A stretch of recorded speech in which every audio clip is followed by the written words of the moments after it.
ನಮಸ್ಕಾರ. ಸಾವಿರಾರು ವರ್ಷಗಳಿಂದ ಪೂಜನೀಯ ಸ್ಥಾನ ಪಡೆದ ಒಂದು ಮರದ ಬಗ್ಗೆ ಯೋಚಿಸಿ. ಅದು ಕೇವಲ ಒಂದು ಔಷಧಾಲಯ ಅಲ್ಲ, ಬದಲಿಗೆ ನಮ್ಮ ಕೃಷಿಯ ಭವಿಷ್ಯವನ್ನೇ ರೂಪಿಸುವ ಶಕ್ತಿ ಅದಕ್ಕಿದೆ. ಹೌದು, ಇಂದು ನಾವು ಸಾವಯವ ಕೃಷಿಯ ಶಕ್ತಿ ಕೇಂದ್ರ ಅಂದ್ರೆ ಬೇವಿನ ಮರದ ಹಿಂದಿರೋ ರಹಸ್ಯಗಳನ್ನ ತಿಳಿಯೋಣ. ಸರಿ, ಈ ಅದ್ಭುತ ಮರದ ಬಗ್ಗೆ ಇನ್ನಷ್ಟು ಆಳವಾಗಿ ನೋಡೋಣ. ಮೊದಲಿಗೆ ಅದರ ಪೌರಾಣಿಕ ಇತಿಹಾಸ ಏನು ಅಂತ ಶುರು ಮಾಡಿ, ಆಮೇಲೆ ಅದರೊಳಗಿನ ವಿಜ್ಞಾನವನ್ನ ಅರ್ಥ ಮಾಡ್ಕೊಳ್ಳೋಣ.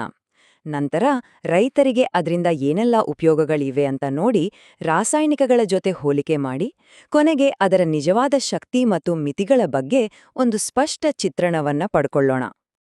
ಕೃಷಿಯಲ್ಲಿ ಬೇವಿನ ಪಾತ್ರ ಏನು ಅಂತ ಅರ್ಥ ಮಾಡ್ಕೊಳ್ಳೋಕ್ಕೂ ಮುಂಚೆ ನಾವು ಅದರ ಔಷಧೀಯ ಮತ್ತು ಸಾಂಸ್ಕೃತಿಕ ಇತಿಹಾಸವನ್ನ ಒಮ್ಮೆ ನೋಡ್ಲೇಬೇಕು.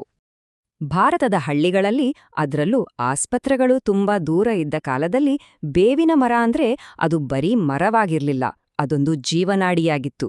ಅದಕ್ಕೆ ಅಲ್ವಾ ಅದನ್ನ ಊರಿನ ಆಸ್ಪತ್ರೆ ಅಥವಾ ಗ್ರಾಮದ ಔಷಧಾಲಯ ಅಂತ ಕರೆಯೋದು. ಯಾಕಂದ್ರೆ ಅದರ ಪ್ರತಿಯೊಂದು ಭಾಗ ಅಂದ್ರೆ ಎಲೆ, ತೊಗಟೆ, ಬೇರು ಎಲ್ಲವೂ ಸಾವಿರಾರು ವರ್ಷಗಳಿಂದ ನೂರಾರು ಕಾಯಿಲೆಗಳಿಗೆ ರಾಮಬಾಣವಾಗಿತ್ತು. ಇಲ್ಲಿ ನೋಡಿ, ಹೃದಯದ ಆರೋಗ್ಯದಿಂದ ಹಿಡಿದು ಚರ್ಮದ ಸಮಸ್ಯೆಗಳವರೆಗೆ, ಅಷ್ಟೇ ಅಲ್ಲ, ಬಾಯಿಯ ಸ್ವಚ್ಛತೆಗೂ ಇದನ್ನ ಬಳಸಲಾಗ್ತಿತ್ತು. ಮನುಷ್ಯರ ಮೇಲೆ ಸಾವಿರಾರು ವರ್ಷಗಳಿಂದ ಯಾವುದೇ ಅಡ್ಡಪರಿಣಾಮ ಇಲ್ಲದೆ ಬಳಕೆಯಾದ ಈ ದೀರ್ಘ ಇತಿಹಾಸವೇ ಇವತ್ತು ಆಧುನಿಕ ಕೃಷಿಯಲ್ಲಿ ಇದನ್ನ ಯಾಕೆ ಸುರಕ್ಷಿತ ಮತ್ತು ಪರಿಣಾಮಕಾರಿ ಅಂತ ನಂಬಬಹುದು ಅನ್ನೋದಕ್ಕೆ ಒಂದು ಗಟ್ಟಿ ಅಡಿಪಾಯ ಹಾಕಿಕೊಟ್ಟಿದೆ. ಹಾಗಾದ್ರೆ ಈ ಮರಕ್ಕೆ ಇಷ್ಟೊಂದು ಶಕ್ತಿ ಎಲ್ಲಿಂದ ಬಂತು? ಇದು ಯಾವುದೋ ಮ್ಯಾಜಿಕ್ ಅಲ್ಲ, ಇದು ನೈಸರ್ಗಿಕ ರಾಸಾಯನಿಕಗಳ ಒಂದು ಅದ್ಭುತ ಕಾಕ್ಟೇಲ್. ಬೇವು ಒಂದು ರೀತಿ ಜೀವಂತ ರಾಸಾಯನಿಕ ಫ್ಯಾಕ್ಟರಿ ಇದ್ದಂಗೆ. ಇದರಲ್ಲಿ 100ಕ್ಕೂ ಹೆಚ್ಚು ಸಕ್ರಿಯ ಸಂಯುಕ್ತಗಳಿವೆ, ಪ್ರತಿಯೊಂದಕ್ಕೂ ಅದರದ್ದೇ ಆದ ವಿಶೇಷ ಕೆಲಸ ಇದೆ. ಆದ್ರೆ ನಾವು ಸಾವಯವ ಕೃಷಿ ಮತ್ತು ಕೀಟ ನಿಯಂತ್ರಣದ ಬಗ್ಗೆ ಮಾತಾಡಬೇಕಾದ್ರೆ, ಈ ಪಟ್ಟಿಲಿರೋ ಎಲ್ಲದಕ್ಕಿಂತ ಒಂದು ಸಂಯುಕ್ತ ನಿಜವಾದ ಹೀರೋ ಆಗಿ ಎದ್ದು ನಿಲ್ಲುತ್ತೆ. ಇದೇ ನೋಡಿ, ಬೇವನ್ನ ರಾಸಾಯನಿಕ ಕೀಟನಾಶಕಗಳಿಂದ ಬೇರ್ಪಡಿಸೋ ಒಂದು ಅದ್ಭುತವಾದ ವ್ಯತ್ಯಾಸ. ಕೆಮಿಕಲ್ ಪೆಸ್ಟಿಸೈಡ್ಸ್ ಏನ್ಮಾಡುತ್ತೆ, ಕೀಟದ ನರವ್ಯೂಹದ ಮೇಲೆ ಅಟ್ಯಾಕ್ ಮಾಡಿ ತಕ್ಷಣಕ್ಕೆ ಸಾಯಿಸತ್ತೆ. ಆದ್ರೆ ಅಜಾಡಿರಾಕ್ಟಿನ್ ಹಾಗಲ್ಲ, ಇದು ಕೀಟದ ಇಡೀ ಜೀವನ ಚಕ್ರವನ್ನೇ ನಿಲ್ಲಿಸ್ಬಿಡುತ್ತೆ. ಅಂದ್ರೆ ಇದು ಕೇವಲ ಸಾಯಿಸಲ್ಲ, ಬದಲಿಗೆ ಸಮರ್ಥನೀಯವಾಗಿ ಕೀಟಗಳನ್ನ ನಿರ್ವಹಣೆ ಮಾಡತ್ತೆ. ಸರಿ, ಬನ್ನಿ, ಈ ವಿಜ್ಞಾನ ರೈತರ ಕೈಯಲ್ಲಿ ಹೇಗೆ ಪ್ರಾಯೋಗಿಕ ಸಾಧನಗಳಾಗಿ ಬದಲಾಗುತ್ತೆ ಮತ್ತು ಸಾವಯವ ಕೃಷಿಗೆ ಹೇಗೆಲ್ಲ ಸಹಾಯ ಮಾಡುತ್ತೆ ಅಂತ ನೋಡೋಣ. ಮೊದಲು ಬರೋದು ಬೇವಿನ ಎಣ್ಣೆ. ಇದನ್ನ ಬೇವಿನ ಬೀಜಗಳಿಂದ ತೆಗೆಯಲಾಗುತ್ತೆ ಮತ್ತು ಕೀಟ ನಿಯಂತ್ರಣದಲ್ಲಿ ಇದನ್ನೇ ಅತಿ ಹೆಚ್ಚಾಗಿ ಬಳಸೋದು. ಇದು ಹೇಗೆ ಕೆಲಸ ಮಾಡುತ್ತೆ ಅಂತ ನೋಡಿದ್ರೆ, ಇದೊಂದು ರೀತಿ 3 ಹಂತದ ದಾಳಿ. ಮೊದಲು ಇದು ಎಲೆಗಳನ್ನ ಕೀಟಗಳಿಗೆ ಕಹಿ ಮಾಡಿಬಿಡುತ್ತೆ. ಎರಡನೇದಾಗಿ ಕೀಟಗಳು ಬೆಳೆಯುವುದನ್ನೇ ನಿಲ್ಲಿಸುತ್ತೆ. ಕೊನೆಗೆ ದೊಡ್ಡ ಕೀಟಗಳು ಮೊಟ್ಟೆ ಇಡದಾಗೆ ತಡೆಯುತ್ತೆ. ಹೇಗಿರೋ ಗಿಡ ಹೇನು, ಬಿಳಿ ನೊಣ, ಕಂಬಳಿ ಹುಳುಗಳಂತಹ ದೊಡ್ಡ ದೊಡ್ಡ ಕೀಟಗಳನ್ನ ಯಾವುದೇ ವಿಷ ಬಳಸದೆ ನಿಯಂತ್ರಿಸೋಕೆ ಇದೊಂದು ತುಂಬಾನೇ ಬುದ್ಧಿವಂತಿಕೆಯ ದಾರಿ.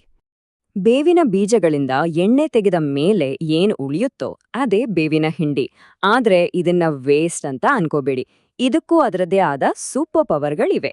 ಇದರಲ್ಲಿ ನಿಜಕ್ಕೂ ಅದ್ಭುತವಾದ ವಿಷಯ ಅಂದ್ರೆ, ಬೇವಿನ ಹಿಂಡಿ ಕೇವಲ ಗಿಡಕ್ಕೆ ಗೊಬ್ಬರ ಕೊಡೋದಿಲ್ಲ, ಬದಲಾಗಿ ಅದು ಮಣ್ಣನ್ನ ರಕ್ಷಿಸುತ್ತೆ, ಹಾನಿಕಾರಕ ಜೀವಿಗಳನ್ನ ದೂರ ಇಡುತ್ತೆ ಮತ್ತು ಮಣ್ಣಿನ ಫಲವತ್ತತೆಯನ್ನ ದೀರ್ಘಕಾಲದವರೆಗೆ ಹೆಚ್ಚಿಸುತ್ತೆ. ಇದು ಸಾವಯವ ಕೃಷಿಯ ಒಂದು ತುಂಬಾನೇ ಪ್ರಮುಖ ಭಾಗ. ಇನ್ನು ಬೇವಿನ ಎಲೆಗಳು, ಇದನ್ನ ಒಣಗಿಸಿ ಪುಡಿ ಮಾಡಬಹುದು ಅಥವಾ ನೀರಿನಲ್ಲಿ ನೆನೆಸಿ ಕಷಾಯದ ಹಾಗೆ ಮಾಡಬಹುದು. ಇದು ಕೂಡ ಇನ್ನೊಂದು ರೀತಿಯ ರಕ್ಷಣೆಯನ್ನ ಕೊಡುತ್ತೆ.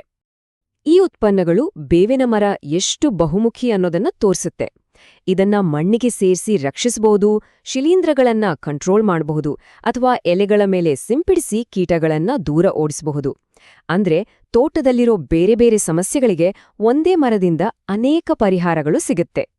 ಸರಿ, ಈಗ ನಾವು ಒಂದು ಮುಖ್ಯವಾದ ಹೋಲಿಕೆಗೆ ಬರೋಣ. ಇವತ್ತಿನ ಕೃಷಿಯನ್ನ ಆಳುತ್ತಿರುವ ರಾಸಾಯನಿಕಗಳ ಮುಂದೆ ಬೇವು ಎಲ್ಲಿ ನಿಲ್ಲುತ್ತೆ? ಬನ್ನಿ, ಈ ಹೋಲಿಕೆಯನ್ನ ಒಮ್ಮೆ ನೋಡೋಣ. ಒಂದು ಕಡೆ ಬೇವಿನ ಉತ್ಪನ್ನಗಳು ಮನುಷ್ಯರಿಗೆ, ಪ್ರಾಣಿಗಳಿಗೆ ಮತ್ತು ನಮ್ಮ ಪರಿಸರಕ್ಕೆ ಸಂಪೂರ್ಣ ಸುರಕ್ಷಿತ. ಇನ್ನೊಂದು ಕಡೆ ರಾಸಾಯನಿಕಗಳು ವಿಷಕಾರಿಯಾಗಿರಬಹುದು, ಜೊತೆಗೆ ಮಣ್ಣು ಮತ್ತು ನೀರನ್ನ ಹಾಳು ಮಾಡಬಹುದು. ಬೇವು ನಿಧಾನವಾಗಿ ಆದರೆ ದೀರ್ಘಕಾಲ ಕೆಲಸ ಮಾಡುತ್ತೆ, ರಾಸಾಯನಿಕಗಳು ತಕ್ಷಣಕ್ಕೆ ರಿಸಲ್ಟ್ ಕೊಡುತ್ತೆ, ಆದರೆ ಅದು ಹೆಚ್ಚು ಕಾಲ ಇರಲ್ಲ. ಇನ್ನು ಜೇನುನೊಣಗಳಂತವ ನಮ್ಮ ಪರಾಗಸ್ಪರ್ಶಕರಿಗೆ ಬೇವು ಹೆಚ್ಚು ಹಾನಿ ಮಾಡಲ್ಲ. ವ್ಯತ್ಯಾಸ ತುಂಬಾನೇ ಸ್ಪಷ್ಟವಾಗಿದೆ ಅಲ್ವಾ? ಒಂದು ಸುರಕ್ಷತೆ ಮತ್ತು ಪರಿಸರದ ಆರೋಗ್ಯಕ್ಕೆ ಒತ್ತು ಕೊಟ್ರೆ, ಇನ್ನೊಂದು ಕೇವಲ ತಕ್ಷಣದ ಫಲಿತಾಂಶಕ್ಕೆ ಆದ್ಯತೆ ಕೊಡತ್ತೆ.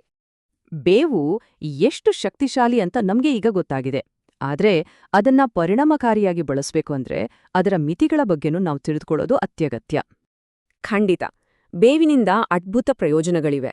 ಆದ್ರೆ ಇದು ಎಲ್ಲದಕ್ಕೂ ಒಂದೇ ಪರಿಹಾರ ಅಂತ ಹೇಳೋಕ್ಕಾಗಲ್ಲ.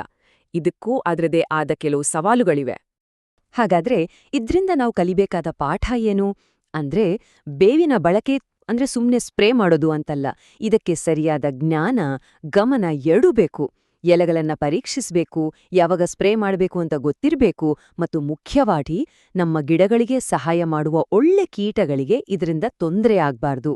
ನೆನ್ಪಿಡಿ, ಇದೊಂದು ಮ್ಯಾನೇಜ್ಮೆಂಟ್ ಟೂಲ್. ಸ್ಪ್ರೇ ಮಾಡಿ ಮರ್ತ್ಬಿಡಿ ಅನ್ನೋ ಥರದ ಸುಲಭ ಪರಿಹಾರ ಖಂಡಿತ ಅಲ್ಲ. ಅಂದಹಾಗೆ ಬೇವಿನ ಪ್ರಯೋಜನಗಳು ಕೇವಲ ಕೀಟ ನಿಯಂತ್ರಣಕ್ಕೆ ಮಾತ್ರ ಸೀಮಿತವಾಗಿಲ್ಲ. ಈ ಚಾರ್ಟ್ ನೋಡಿ, ಅದರ ಅತಿ ದೊಡ್ಡ ಕೊಡುಗೆ ಅಂದ್ರೆ 35% ಪಾಲು ಮಣ್ಣನ್ನ ಸುಧಾರಿಸೋದು, ಆಮೇಲೆ 30% ಕೀಟ ನಿಯಂತ್ರಣ, 20% ಗಾಳಿಯನ್ನ ಶುದ್ಧೀಕರಿಸೋದು, ಇನ್ನು ಉಳಿದದ್ದು ನೀರನ್ನ ಉಳಿಸೋದು ಮತ್ತು ತಾಪಮಾನವನ್ನ ಕಡಿಮೆ ಮಾಡೋದು. ಇದು ನಿಜವಾಗ್ಲೂ ನಮ್ಮ ಪರಿಸರ ವ್ಯವಸ್ಥೆಯ ಒಬ್ಬ ಚಾಂಪಿಯನ್.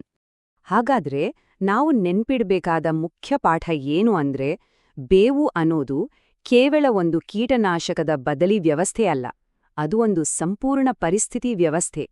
ಅದನ್ನ ಸರಿಯಾದ ಜ್ಞಾನದಿಂದ ಬಳಸಿದಾಗ ಅದು ಮಣ್ಣನ್ನ ಪೋಷಿಸುತ್ತೆ, ಬೆಳೆಗಳನ್ನ ಕಾಪಾಡುತ್ತೆ ಮತ್ತು ನಮಗೆ ಒಂದು ಸುಸ್ಥಿರ ಸಾವಯವ ಕೃಷಿಯ ದಾರಿಯನ್ನ ತೋರಿಸುತ್ತೆ.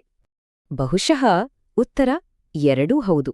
ಈ ಪ್ರಾಚೀನ ಮರವನ್ನ ನಾವು ಸರಿಯಾಗಿ ಅರ್ಥಮಾಡಿಕೊಂಡ್ರೆ ನಮ್ಮ ಭೂಮಿಗೆ ಆಹಾರವನ್ನ ಒದಗಿಸಲು ಹೆಚ್ಚು ಸಮತೋಲಿತ ಮತ್ತು ಸುಸ್ಥಿರವಾದ ಮಾರ್ಗವನ್ನ ನಾವು ಖಂಡಿತವಾಗಿಯೂ ಕಂಡುಕೊಳ್ಳಬಹುದು.